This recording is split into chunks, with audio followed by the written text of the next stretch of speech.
Ngayong araw nga pala guys, ay dumayo kami dito sa bundok na ito para lamang magluto at kumain ng pansit canton. Sisimulan ko na dito ang pinto sa harapan ng tindahan.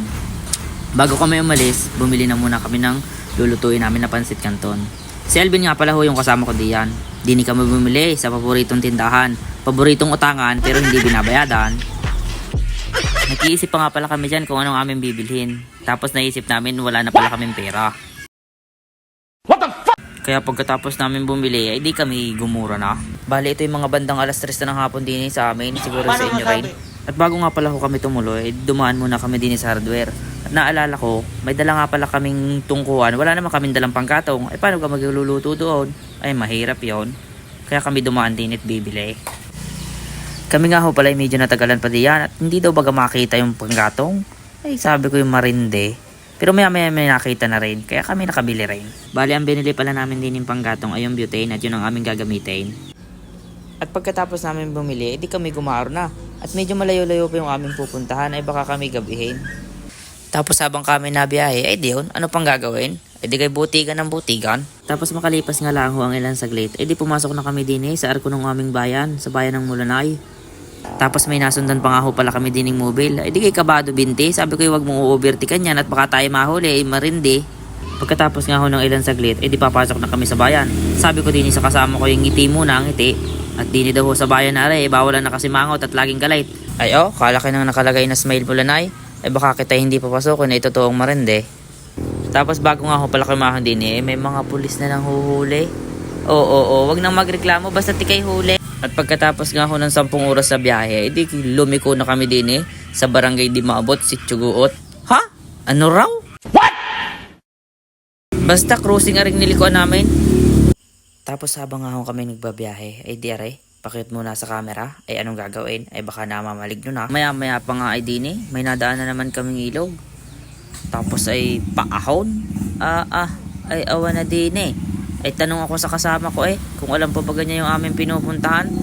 Baka kako kami namamaligno. Marindi.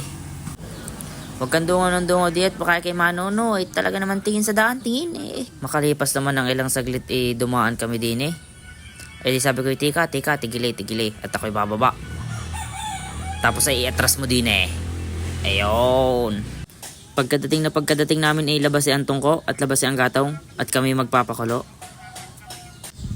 Sa totoo lang, ngayon lang namin gagamitin. Ay in-order lang namin sa online Habang nagpapakulo kami ng tubig, ay syempre, sipag-sipagan ako. Binuksan ko na agad Tapos habang nag-iintay, di mo umupo muna ako dito.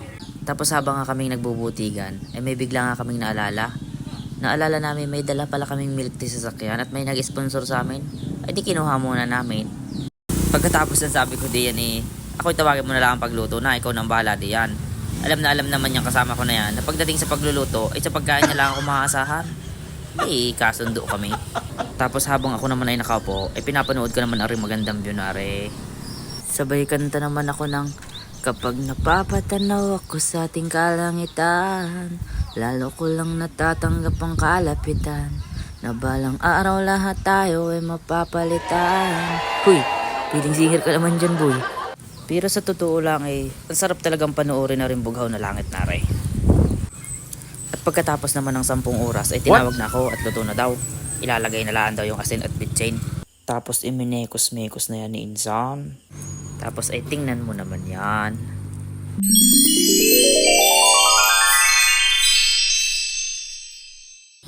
Pagkatapos sige na, ayos na, tama na. At talagang ako'y gutom na.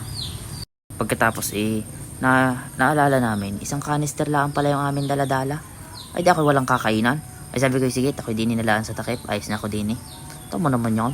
Kung sumubo dalas-dalas kala may mauubusan. Ay utoy, dahan-dahan. Baka kay maluugay malayo sa ospital.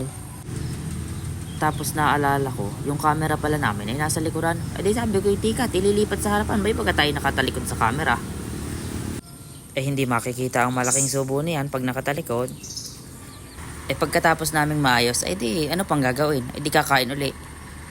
Ay talaga namang napakasasaya Para nga ngayon nakatikim ng pansit canton. At pagkatapos namin kumain, di kami busog na. Di ang sabi ko din yan. Kaway muna sa camera, tayo magpapaalam na. Hanggang dito na lang po muna. Bye!